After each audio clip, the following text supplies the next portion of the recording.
사사 입다에 대한 이야기를 우리가 지금 몇 번에 걸쳐서 살피고 있습니다.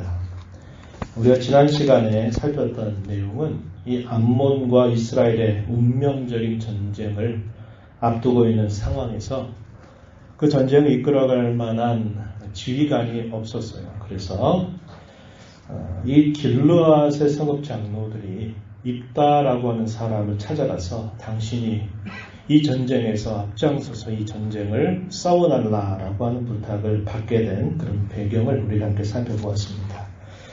우리가 지난 시간에 살펴봤던 내용들을 보면 입다라고 하는 인물은 그 출생 자체는 참 비참하게 출생했고 참 힘겨운 시간들을 보냈고 동족들로부터 쫓겨나서 낯선 땅에서 자라왔지만 그러나 그의 태도와 모습을 보니까 그가 신앙적으로 잘 준비되었었던 사람이었다는 것, 또 그가 마음의 그릇, 인격의 그릇이 잘 준비된 인물이었다고 하는 것을 우리가 살펴보았습니다. 오늘 우리가 살피게 되겠지만 입다는 그것만이 아니라 그가 지나온 역사, 이스라엘의 역사에 대한 그런 신앙적 안목, 이것을 가지고 있는 사람이었다는 그것도 우리가 오늘 살펴보게 됩니다. 자신이 살아온 역사가 어떠하고 자신의 민족의 역사가 어땠는가를 정확하게 알고 있기 때문에 어떠한 잘못된 말들에 대해서도 정확하게 분별해서 그것을 설명하고 있는 입다의 모습을 우리가 함께 보게 될 겁니다. 오늘은 입다가 나서서 암몬 왕과 나누는 대화를 우리가 함께 살펴보려고 합니다. 오늘 우리 이 대화 속에서 매우 중요한 신앙의 자세를 배우게 될 것입니다. 성령 하나님의 은혜가 이 말씀을 듣고 생각하는 저와 여러분 모두에게 함께하기를 빕니다. 본문의 내용은 전쟁을 앞두고 있는 상황 속에서 입다가 어떠한 행위를 취했는가 하는 것을 잘 알려줍니다. 그는 먼저 전쟁을 하기 전에 평화로운 교섭을 먼저 시도합니다. 그래서 가급적이면 전쟁을 하지 않으려는 태도를 가지고 있습니다. 전쟁을 하게 되면 승패를 떠나서 그에 대한 폐해가 너무나 크기 때문에 그런 겁니다. 사람들이 많이 죽기로 하는 그런 일들이 있기 때문에 그 상흔이 너무나 크기 때문에 가급적인 전쟁을 피하려는 자세를 갖고 평화적으로 교섭을 하려는 자세를 취했습니다. 그가 그렇게 하는 것은 두려워하는 마음 때문이 아니었습니다. 혹시라도 전쟁이 이루어지게 되더라도 그는 이 교섭을 통해서 하나님 앞에서 그 전쟁을 할 수밖에 없는 정당성을 확인하는 뜻이 있었고 또 그 전쟁이 단순히 사람과 사람, 민족과 민족과의 싸움이 아니라 하나님께서 함께 하시는 전쟁이 되게 하려는 의도가 있다는 것입니다. 명분이 없는 싸움에서 승리하는 것, 그렇게 좋은 일이 못 될 것입니다. 패배하는 것보다야 낫겠죠. 그러나 명분이 없는 싸움, 그것은 그렇게 좋은 일로 평가받지 못합니다. 그러나 반대로 분명한 명분을 가지고 싸우다가 죽더라도 그것은 후대에 가게 되면 좋은 일로 평가가 되는 것입니다. 잘 아시는 것처럼 내일은 6.25 전쟁 70주년을 맞는 기념일입니다. 북한의 남침으로 말미암아 3년간의 전쟁이 치러지게 됐던 것입니다. 이 북한의 남침을 해왔기 때문에 죽더라도 목숨을 걸고 싸워야 하는 명분이 아주 분명했습니다. 그리고 마침내 전쟁이 끝나고 난 다음에 그들의 희생과 헌신은 후손들에게 칭송을 받고 있는 겁니다. 왜 그럴까요? 분명한 명분이 있기 때문에. 그가 먼저 침략을 한 전쟁이 아니라 침략을 당했기 때문에 우리의 미래와 우리의 후손들을 지켜내야만 하는 그런 분명한 명분이 있기 때문에 목숨을 걸고 싸우다가 죽어도 이렇게 시간이 지나고 나면 그들에 대한 숭고한 정신을 기리는 일이 있게 된다는 겁니다. 또 우리가 잘 아는 것처럼 일제 35년간의 강압정치에 대해서 항거하다가 독립운동을 하다가 죽은 많은 사람들을 열사로 부르기도 하고 의사로 부르기도 하죠. 칭송합니다. 왜 그럴까요? 분명한 명분이 있기 때문에 그러한 것이다 하는 겁니다. 분명한 명분이 있고 그에 대한 정당성이 있다는 것은 그만큼 중요한 일이에요. 그래서 입다가 평화로운 교섭을 시도하는 가운데서는 그 전쟁을 하지 않기를 원하지만 그 전쟁이 치러지게 된다 하더라도 그 전쟁은 분명한 정당성이 있고 명분이 있는 전쟁이 되기를 원했고 정의의 편에 서 계신 하나님이 그 전쟁에 함께 하실 수 있는 그런 기초를 마련하는 중요한 그런 모습이 되었다고 하는 겁니다. 입다는 땅을 탈취하려고 하는 암몬 왕에게 지나간 역사를 통해서 그 땅은 정당하게 이 암몬 족속의 땅이 아니라 이스라엘의 정당한 소유임을 주장하고 있습니다. 하지만 결과를 보게 되면 우리가 읽은 마지막 절을 보게 되면 암몬 왕은 이 입다의 자세하고 확실한 이야기를 듣지만 역시 그것을 응하지 않고 전쟁에 뛰어드는 모습을 나타내주고 있습니다. 오늘 우리가 읽은 본문의 내용 이런 내용들을 소개합니다. 먼저 본문 12절 13절에서 우리가 입다와 암몬 왕 사이에 대화가 소개되고 있는 걸 확인합니다. 물론 뒷부분에도 마찬가지지만요. 14절로부터 길게 27절까지의 내용은 입다가 지나간 역사들을 하나하나 정확하게 짚어주면서 암몬 왕의 주장이 잘못됐다는 것을 반박을 하는 그런 내용들이 길게 소개가 됩니다. 그래서 오늘 우리가 읽은 본문의 내용을 크게 두 가지로 나눠볼 수 있어요. 하나는 이 암몬 왕과 입다와의 대화, 그리고 후반에 가게 되는 입다의 긴 설명의 내용들이 소개가 되고 있다 하는 것입니다. 이 대화의 방법은 직접 만나서 대화한 게 아니고 사자들을 보내서 서신을 전달하든지 말을 그대로 전달하는 방법을 통해서 서로의 대화가 이루어집니다. 그 내용은 300년 전에 있었던 일을 모압 왕이 그것을 들추어내면서 지금 자신들의 땅을 차지하고 있는 너희 이스라엘 백성들은 우리 땅을 내놔라 이렇게 요청을 하고 있는 겁니다. 당시에 암몬 족속들은 길르앗이라고 하는 곳에 진을 쳐서 전쟁을 준비하고 있었고요. 이스라엘은 미스바라고 하는 곳에 진을 치면서 전쟁을 예비하고 있었습니다. 바로 그 지역은 멀지 않은 곳이에요. 가까운 곳에다가 이제 전쟁을 할 수밖에 없는 상황 속에 서로 진을 치고 있는 상황이었습니다.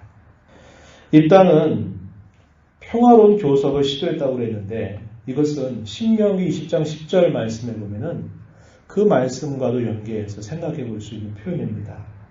전쟁을 할 때 그 전쟁을 하는 시작이 어떻게 해야 될까라고 말할 때 하나님의 뜻은 이것이었습니다. 신명기 20장 10절에 보면 이렇게 말씀합니다. 내가 어떤 성읍으로 나아가서 치료할 때에는 그 성읍에 먼저 화평을 선언하라. 전쟁하지 않고 매듭을 지을 수 있는 것이 가장 좋은 방법이라는 겁니다. 그런데 이것을 받아들이지 않고 결국 전쟁을 하게 될 때는 어쩔 수 없이 전쟁을 한다 이 말이죠. 침공하거나 침략하는 그런 전쟁이 아니라 정당성 있는 그런 전쟁을 이야기하고 있는 부분입니다. 이런 것과 같이 입다는 사자를 보내서 암몬 왕에게 이렇게 말합니다. 본문 12절에 보면 내가 나와 무슨 상관이 있기에 내 땅을 치러 내게 왔느냐 이렇게 전달을 해줍니다. 도대체 무슨 이유로 전쟁을 하는지 묻는 질문이죠. 이 말의 의미는 이렇게 이해할 수 있는 표현입니다. 당신이 나에게 무슨 반감이 있기에 혹은 우리가 서로 괴로워할 일이 도대체 뭐가 있기에 굳이 이렇게 전쟁을 하려고 하느냐라는 그런 뜻입니다. 전쟁을 할 만한 특별한 이유가 없다는 거죠. 반감을 가질 만한 이유도 없다는 겁니다. 입다는 그것을 이야기해서 설득을 하려고 한 것입니다. 그랬더니 암몬 왕이 뭐라고 대답을 하냐면 13절에 보니까 이렇게 대답합니다. 너희가 애굽에서 올라올 때 아르논에서부터 약복과 요단까지 자신의 땅을 점령했기 때문이다. 그러니까 전쟁하지 않으려면 그 땅을 평화롭게 돌려주면 안 하겠다. 이렇게 대답을 했습니다. 여기 아르논과 약복 이것은 요단강 동편, 쪽에 있는 두 개의 시내로 알려져 있는 곳입니다. 남부 길로아 지방의 상당 부분을 에두르고 있는 두 개의 시내였다는 거죠. 그 땅을 너희가 차지했는데 그 땅을 내놔라, 이렇게 암몬 왕이 요구를 한 것입니다. 조금 전 말씀드렸던 것처럼 이러한 말에 대해서 입다가 14절에서도 길게 27절까지 답변하는 내용이 주어집니다. 그 답변의 내용을 보면 입다가 얼마나 자신들의 과거 역사를 정확하게 알고 있는지를 알 수 있다는 겁니다.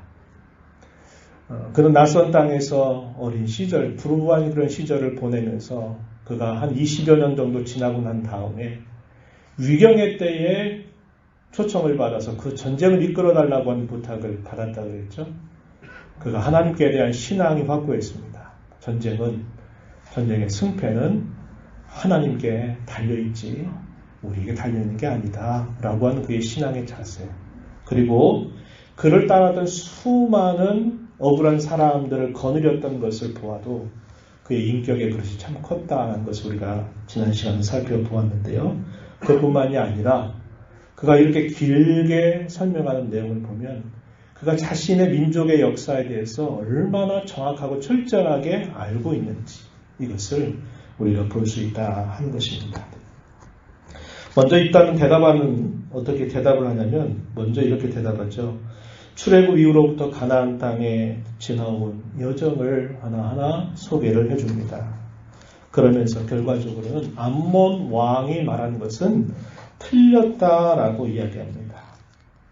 이스라엘이 모압 땅과 암몬 자손의 땅을 점령한 적이 없다라고 그는 대답합니다. 그러면서 애굽에서 나와서 가나안 땅으로 올라올 때 접촉했었던 에돔과 모압에 대하여 설명을 해줍니다. 참고적으로 지리를 좀 말하면 이스라엘 땅의 가운데 요단강이라고 하는 게 있어요. 그리고 비교적 위쪽에 갈릴리라고 하는 호수가 있고 쭉 내려오면 아래 염해 혹은 사해라고 부르는 그 바다가 있어요. 그 바다, 사해 바다를 중심으로 해서 오른쪽에 가장 아래에 위치하고 있는 민족이 에돔, 에서의 후손들이 차지하고 있는 땅이고요. 그 위에가 모압 땅이 차지합니다. 에돔 족속 위에. 그리고 그 위에 아모리 족속들이 차지하고 또 암몬 족속들이 차지하고 있었다는 거예요. 그래서 요단강 동편 쪽에 이스라엘 백성들이 광야로부터 이 가나안 땅으로 올라오는데 요단강 동편 쪽으로 타고 오다가 거기서 어디를 만나게 했어요? 에돔 족속들을 만나게 되고 그 다음에 모압 족속을 만나게 돼요. 그리고 그 요단강 동편 쪽에 더 동쪽에는 소위 모압 족속들이 있고 요단강 동편에서 그 안쪽 부분에는 아모리 족속이 있었단 말이죠. 시온 왕이 다스리는 이 아모리 족속이 있었단 말입니다. 그래서 이스라엘 백성들이 이 에돔 족속을 통과할 때, 그 다음에 모압을 통과하게 될 때 그들은 결코 전쟁을 하지 않았어요. 좀 통과하게 해주면 우리가 물이든지 양식이든지 다 돈을 주고 살 것이고 피해를 끼친다면 그 피해를 다 보상하겠으니 통과하게만 좀 허락해달라, 이렇게 요청을 합니다. 그런데 에돔 족속들이 허락하지 않아요. 또 모압 족속도 허락하지 않아요. 그래서 이스라엘 백성들이 길게 우의 길을 통해서 더 먼 여정으로 올라가요. 번거로운 일이었어요. 그러다가 아모리 족속의 왕에게도 부탁을 했어요. 우리가 좀 가나안 땅으로 올라가도록 통과해 주도록 허락해달라고 정중하게 요청을 합니다. 그런데 이 아모리 족속이 거절을 완강하게 하죠. 그리고서는 전쟁을 선포하고 전쟁을 하게 됩니다. 그 전쟁에 하나님께서 이스라엘 백성들과 함께하면서 그 아모리의 강대한 나라, 두 나라, 바산 왕국과 이 시온의 나라를 점령하게 하면서 요단 동편 쪽의 땅을 차지하게 된 거예요. 그것이 이제 쭉 지금 입다가 설명하고 있는 그런 내용입니다. 에돔 왕에게 그리고 모압 왕에게 평화로운 통과를 요청을 했지만 거절당하게 됐죠. 그러나 싸우지 않고 긴 우애의 길을 걸어갔습니다. 이 내용이 본문에 보면 17절, 18절에 소개가 돼요. 왜 이스라엘 백성들이 이렇게 했을까요? 그 근거가 분명히 있었습니다. 이 내용이 어디 소개되냐면 신명기 2장 부분에 소개가 되고 있어요. 제가 몇 가지 예를 들어봅니다. 신명기 2장 4절 5절에 보면은 이런 말씀을 하셔요. 너는 또 백성에게 명령하여 이르기를 너희는 세일에 거주하는 너희 동족 에서의 자손이 사는 지역으로 지날진대. 에돔 족속을 말하는 겁니다. 거기 지날 때 그들이 너희를 두려워하니 너희는 스스로 깊이 삼가고 그들과 다투지 말라. 하나님께서 이스라엘 백성들에게 이야기하십니다. 형제 국가라 이 말이죠. 에서의 후손들이 살고 있는 그 땅에 그들이 비록 거절했을지라도 그것 때문에 성내고 싸우지 말고 그냥 비껴서 지나가도록 해라. 그 땅은 에서의 후손에게 내가 주겠다고 약속했던 땅이다. 그러니 다투지 말아라. 이런 말씀을 하셨어요. 또 신명기 2장 9절에 가게 되면 모압 족속과 에돔 족속, 모압과 암몬 족속 같은 경우에도 사실은 아브라함의 조카 롯의 자손들이 이루고 있는 민족이기 때문에 이스라엘에 비해서 어떤 형제 국가에 해당되는 나라입니다. 이들에 대해서도 하나님께서 동일한 말씀을 주셨어요. 신명기 2장 9절에 가서 보면 이렇게 말합니다. 여호와께서 내게 이르시되 모압을 괴롭히지 말라. 그와 싸우지도 말라. 그 땅을 내가 내게 기업으로 주지 않겠다. 이렇게 말씀을 하셨어요. 또 신명기 2장 19절 가서 보면 또 이렇게 말합니다. 암몬 족속들 순서대로 만난 거죠. 여기 에서의 후손들, 그 다음에 모압 족속들, 암몬 족속들 이렇게 만나는 거예요. 왜냐하면 올라가다 보니까. 그럴 때도 하나님이 암몬 족속들에 대해서도 동일하게 말씀하셨어요. 암몬 족속에 가까이 이르거든 그들을 괴롭히지 말고 그들과 다투지도 말라. 암몬 족속의 땅은 내가 내게 기업으로 주지 아니하리니 이는 내가 그것을 롯 자손에게 기업으로 주었기 때문이다. 하나님의 이러한 말씀들이 이미 이스라엘에게 주어져 있었기 때문에 정중하게 그 땅을 좀 통과하게 해달라고 요청을 하지만 거절했을 때에도 기분 나쁘다고 그들과 싸운 게 아니라 차라리 긴 우회의 길을 가더라도 그렇게 우리의 길을 걸어가게 됐다는 겁니다. 말씀에 대한 순종이 그때는 이렇게 힘들고 번거로울 수 있어요. 왜 우리는 정당하게 했는데 저들은 거절했으면 뭔가 좀 벌을 해줘야 되는 거 아닙니까? 이러한 마음이 들 수 있지만 하나님은 그렇게 하지 마라. 이게 좀 번거롭고 힘든 일이지만 그렇게 하지 말라 말씀하세요. 근데 그 결과가 어떻게 될까요? 하나님의 말씀 순종하는 게 그때는 번거롭고 힘들지만 그 결과는 분명히 하나님께서 좋은 것을 예비하고 계신다는 것을 보여준 겁니다. 입다는 계속해서 요단 동편에 거주한 아모리 족속들과 전쟁을 치르게 된 경위를 설명해 줍니다. 이것이 본문 19절에서부터요 22절까지 소개가 됩니다. 헤스본 왕이었던 시온에게도 이스라엘 백성들은 평화로운 요청을 했어요. 우리 좀 통과만 하게 해달라. 아무런 피해를 끼치지 않을 테니 이렇게 요청하지만 그들이 거절하죠. 그리고 아까 말씀드린 것처럼 그들이 도발을 하게 됩니다. 그래서 전쟁을 치르게 되었다는 것을 이야기해요. 본문 19절, 20절 그걸 이따가 소개합니다. 그 결과가 어떻게 됐을까요? 21절, 22절 말씀에 보면 이렇게 말하죠. 21절에 보세요. 이스라엘 하나님 여호와께서 시온과 그의 모든 백성을 이스라엘의 손에 넘겨주시매 이스라엘이 그들을 쳐서 그 땅 주민 아모리 족속의 온 땅을 점령하되 22절 끝에 보면 아모리 족속의 온 지역을 점령하였느니라 이렇게 말합니다. 왜 그래요? 전쟁도 안 하려고 했고 또 피해가려고 했음에도 불구하고 그들이 먼저 도발하니까 그 전쟁에 응하게 됐는데 하나님이 이스라엘 백성의 편을 들어주시게 됩니다. 그러니까 그 전쟁에서 그 강대한 아모리 족속들이 전쟁에서 패배당하면서 정복당하게 되는 일이 있었다고 이야기합니다. 그래서 22절에 앞부분에 보면 이렇게 말하죠. 아르논에서부터 약보까지와 광야에서부터 요단까지 아모리 족속의 온 지역을 점령하였다. 앞에서 우리가 확인한 것처럼 암몬 왕이 뭘 얘기했어요? 이거 얘기했잖아요. 여기. 아르논, 야복, 요단, 우리 땅인데 너희가 차지했으니까 그건 내놔라 이렇게 말했는데 입다가 그에 답변하면서 아니다. 그 땅은 너희 땅이 아니라 아모리 족속의 땅이었다. 그리고 그 땅은 하나님께서 전쟁에 함께 승리케 함으로 우리의 소유가 되게 하신 것이다. 정확하게 반박을 하게 되는 겁니다. 마지막으로 입다가 계속 하는 말은 이 암몬 왕의 주장은 결코 정당하지 못함을 강조하면서 마지막 부분에서는 이렇게 이야기합니다. 그들에게 엄숙하게 경고의 말을 하게 돼요. 이스라엘 하나님 여호와께서 아모리 족속을 쫓아내셔서 얻은 땅을 달라라고 말하는 이 암몬 왕의 요구는 정당하지 못하다라고 말합니다. 또한 암몬 왕이 돌려달라고 요구한 땅은 이미 300년 동안 이스라엘이 거주한 곳이었다고 말합니다. 300년 동안 우리가 거주했던 이곳을 이제 와가지고 아무런 얘기 없다가 이제 와서 그것을 달라고 요구하는 것은 결코 올바른 일도 아니고 정당치 못한 일이다. 이렇게 입다가 답변을 하는 겁니다. 물론 아주 오래전에 그 땅은 모압의 영토에 해당했었습니다. 그런데 그 땅을 아모리 족속들이 그 땅을 빼앗아 버려요. 그래서 아모리 족속의 땅이 되었던 겁니다.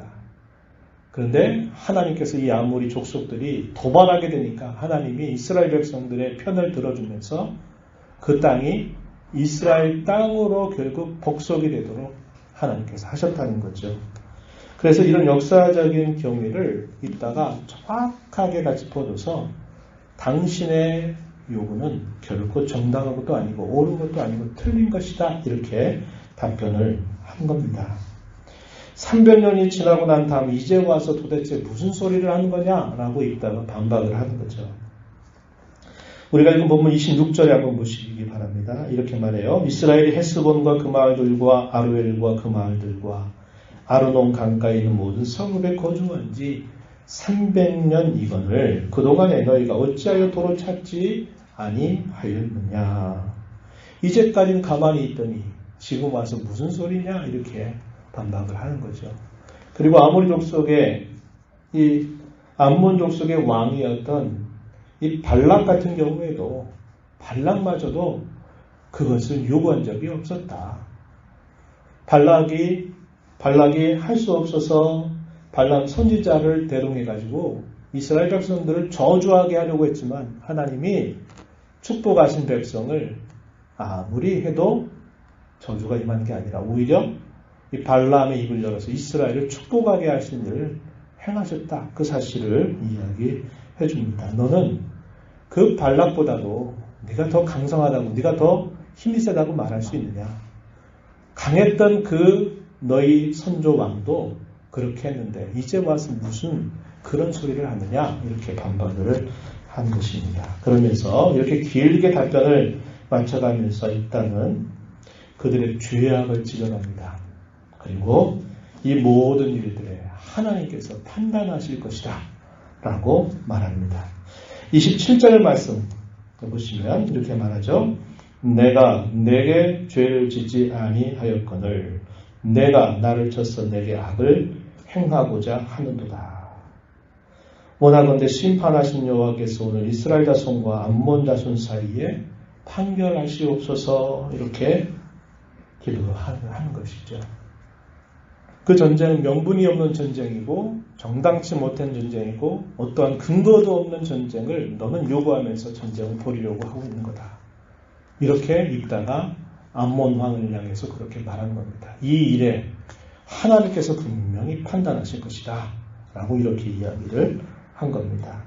입다의 이런 답변을 요약해 보면 첫 번째로 이스라엘이 그 땅을 점령했을 때 그 지역에 살던 사람은 암몬 족속이 아니라 아모리 족속이 살고 있었다 하는 것이고요. 두 번째로 이스라엘은 300년 동안 그곳에서 아무 문제 없이 살아왔다는 것은 역설합니다. 마지막으로는 하나님이 그 땅을 택해서 이스라엘에게 주셨기 때문에 이스라엘 백성들에게는 그 땅을 소유할 권리가 분명히 있다라는 사실을 이야기해 주는 겁니다. 이렇게 분명한 답변을 했지만 이 암몬 왕은 어떻게 반응합니까? 듣지 아니하였다 이렇게 말합니다. 28절 끝부분에 보니까 듣지 아니하였더라 이렇게 말합니다. 그래서 입다가 아모리 왕을 향해서 평화로운 교섭을 시도하지만 결국 거절을 당하게 되죠. 그러나 그 과정 속에서 분명한 명분이 확인이 된 겁니다. 이 싸움은 분명히 명분이 있는 싸움이고 이것은 정당한 일이고 하나님께서 이 일을 심판하실 싸움이 된다. 이렇게 이야기를 하고 있는 겁니다. 우리가 이걸 통해서 몇 가지 교훈을 생각하고 마무리하고자 합니다. 첫 번째는 뭐냐면 공명정대한 삶이 참 중요하다라는 것을 우리가 배우게 돼요. 공명정대하다. 우리 예수 믿는 사람들이 많이 실수하는 게 그거죠. 하나님 이름을 앞세우고 정당하지 못한 일들을 정당한 것처럼 더 씌우고 세상 가운데서 말하고 행할 때가 많습니다. 조심해야 되는 거죠. 입다가 왜 이런 분명한 명분을 제시하냐? 이것은 누가 봐도 이것은 정당하고 옳은 일이라는 것을 이야기해 주는 거예요. 하나님 앞에서뿐만 아니라 누가 이 일들에 대해서 판단하고 들어보아도 입다의 말이 옳지 암몬 왕의 이런 주장이 옳다고 말할 수 없다는 것을 분명하게 이 평화로운 교섭을 통해서 드러낸다고 하는 겁니다. 이렇게 말하면 하나님께서 과연 누구의 편을 들어주시게 될까요? 공명정대한 편을 들어주셔야 됩니다. 하나님이 정의로우신 하나님이고 하나님 공의로우신 분이기 때문에 그러하다 하는 것입니다. 하나님께서 편들어 주시는 것이 될 것인가, 하나님이 편들어 주실 수 없는 것이 될 것인가에 대한 아주 중요한 기준선, 그게 바로 공명정대한 삶을 살아가기를 힘쓰는 것입니다. 하나님은 그런 사람의 편을 들어 주시게 된다는 거예요. 예를 들어서 하나님 믿는다고 말하는 사람이 이런 공명정대함을 다 무시해 버리는 것과 하나님을 알지 못하고 믿지 않는 사람이라도 누가 봐도 그것이 옳다고 말하는 것을 한다면 하나님은 누구의 편을 들어주실까요? 우리가 이런 부분을 조심해야 된다 이 말입니다. 하나님은 공명정대한 것을 가치 있게 보신다 이 말이죠. 하나님 자기 백성을 사랑하시는 것은 만고불변의 진리이지만 잘못된 것조차를 다 잘했다고 맹목적으로 사랑하시는 것은 아니라는 거예요. 하나님은 잘못된 것을 교정하시는 과정을 통해서 교정하셔서 그들을 끝까지 사랑하시지 잘못된 것도 잘했다고 말하시면서 무조건 편들어 주시는 분은 결코 아니에요. 우리가 기억해야 합니다. 중세시대에 십자군 전쟁이라고 여기 있었어요. 겉으로는 신앙의 기치를 내세우고 나라들을 정복하고 종교를 그들의 종교로 만들려고 하는 전쟁을 벌여요. 그래서 수많은 사람들을 죽입니다. 이거에 대한 역사의 평가는 어떨까요? 잘했다고 말하지 않아요. 잘못된 것이라고 이야기하는 겁니다. 왜요? 그 싸움은 정당한 것이 아니었기 때문에 그래요. 우리 예수 믿는 사람이 세상 가운데 살아가면서 정당한 삶, 그것을 따라 살아가는 일에 주의를 기울여야 됩니다. 그러지 않고 무조건 종교의 이름을 내세우고 하나님 이름 내세워서 잘못된 것을 잘한 것인 양 더 씌우는 것은 결코 바람직한 것이 아니다. 그것을 우리는 꼭 기억해야 한다 하는 겁니다. 아까 이야기했죠. 공명정대하고 명분이 있다면 싸우다 죽어도 잘했다고 칭송받아요. 그러나 명분이 없고 틀린 그런 전쟁은 승리했어도 후대 가서는 틀렸다, 잘못됐다라고 평가를 하는 것입니다. 우리 신앙인에게 있어서 이런 자세는 매우 중요하다는 것이고요. 두 번째로는 하나님께서는 자기 백성을 위해서 준비하신다는 것을 우리 다시 한번 확인하게 됩니다. 아까 제가 소개했죠. 신명기 2장에 보면 하나님께서 이제 광야길을 마치고 가나안 땅으로 진군해 가는데 좀 빠른 길로 가도록 하나님이 허용을 좀 해주시면 좋은데 정당하게 요청을 했는데 에돔 족속이 거절하죠. 또 암몬 족속이 거절하죠. 또 모압 족속이 거절하죠.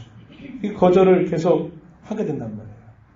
그러니까 하나님은 그러면은 그쯤 되면 하나님 강권하셔가지고 활짝 좀 열어주시면 좋은데 어떻게 했다고 그랬어요? 차라리 돌아가라. 그들과 싸우지 말아라.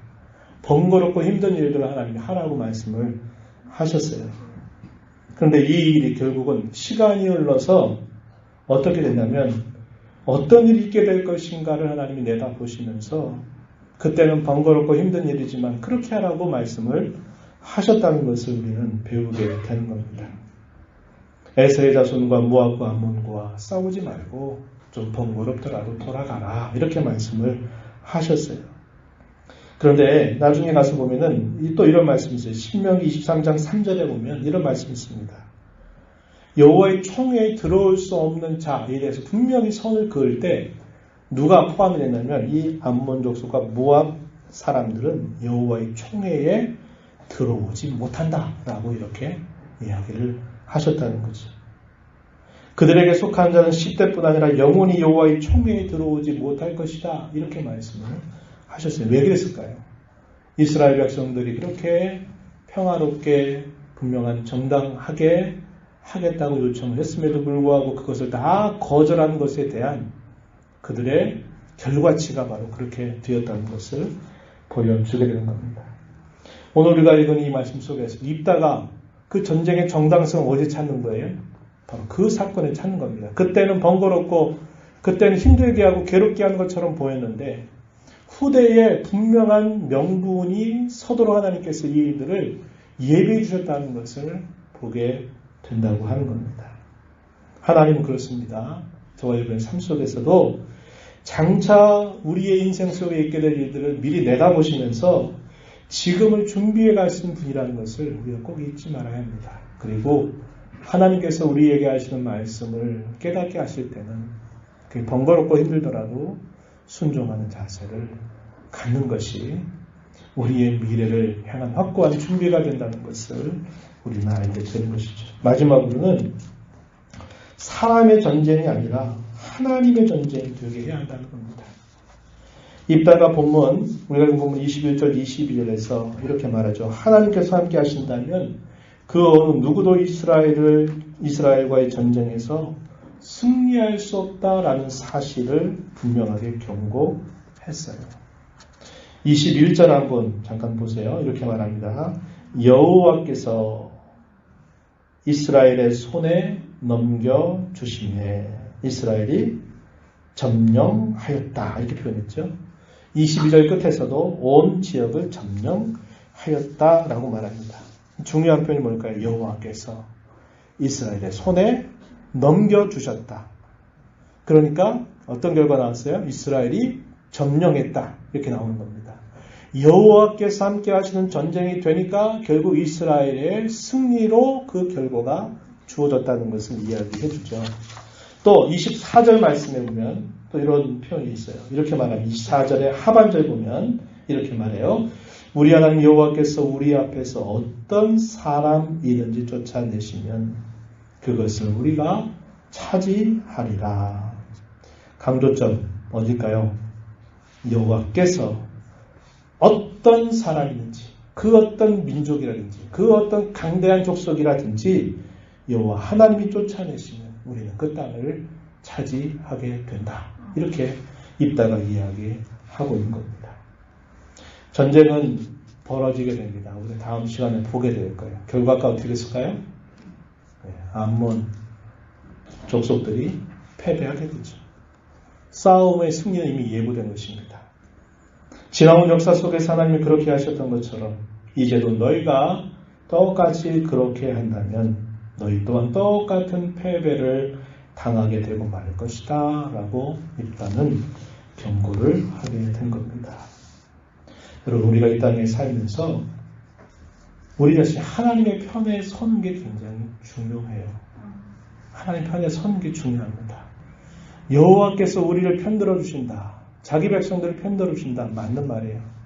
그러나 우리가 한편으로 더 주의를 기울여야 될 것은 내가 여호와 하나님의 편에 서야 한다는 거예요. 하나님의 도움을 구하고 하나님의 뜻을 구하고 하나님의 인도를 구하면서 내 마음대로 내 생각대로 그렇게 행동하고 말한다면 우리가 그런 결과를 기대할 수 없는 거예요.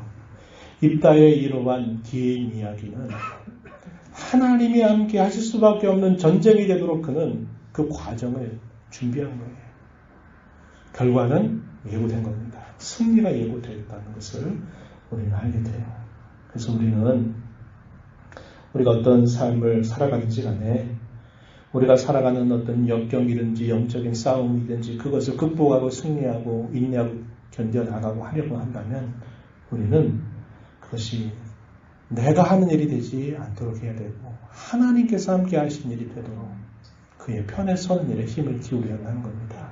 그러면 어떠한 고난이나 시련과 역경도 어떠한 거대한 대적의 공격들이 있다 하더라도 우리는 그것을 맞서 승리할 수 있게 됨을 확신할 수 있게 되는 겁니다. 이 공동의 때를 살아가면서 이 말씀 마음에 잘 간직해서 승리의 삶을 살아가는 저와 여러분이 되기를 축복합니다. 하나님 아버지, 오늘도 저희를 불러주셔서 말씀을 통해서 또다시 오늘을 일깨워 주심을 감사드립니다. 하나님께서 하시는 말씀이 때로는 우리에게 번거롭고 우리를 힘들게 하는 것처럼 보여도 하나님 우리의 미래를 준비하시면서 앞서가시는 분이심을 언제나 알게 하셔서 그때그때마다 우리에게 깨우쳐 주시는 하나님의 뜻에 순종하기를 힘써가는 삶이 되게 하시고 저희들이 어떤 역경과 시련을 당하든지 영적인 싸움에서 많은 공격을 받고 있는 상황이 되자 할지라도 내가 싸우는 싸움, 내가 행하는 일들이 되지 않고 하나님께서 대신해서 싸우시는 싸움, 하나님이 함께 하시는 일이 되게 하기 위하여 늘 하나님의 말씀을 붙잡고 그 뜻에 순종하기를 힘써가는 저희들이 되도록 인도하여 주옵소서. 세상 가운데 공명 정대한 삶을 살아가기를 다시 한번 다짐하며 힘써가는 저희들이 되게 해 주옵소서. 예수님 이름으로 기도합나이다. 아멘.